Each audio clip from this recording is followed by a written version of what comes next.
咁我作為一個修行咁多年嘅人啦，咁其實有啲朋友可能就唔認識我嘅，咁認識我好多年嘅朋友就知我係咩嘅底子啦嚇。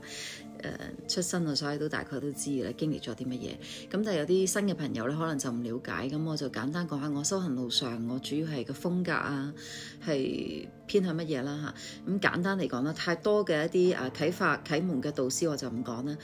我覺得啟發都好緊要嘅，令我好服得五體投地嘅，包括有老子啦嚇，老子嘅《道德經》啦嚇。咁易經亦都係非常之影響得我好緊要嘅其中一個智慧啦。咁但係老子咧，的確呢一個導師係我覺得係我喺佢身上係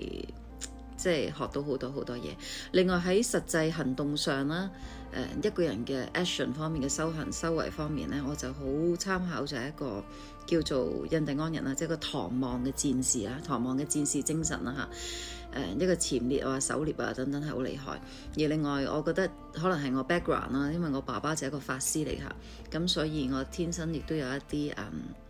第六感啦嚇、預知能力等等，呢啲都係與生俱來嘅。我嘅表伯亦都係一個巫師嚟嘅嚇，即係西方嘅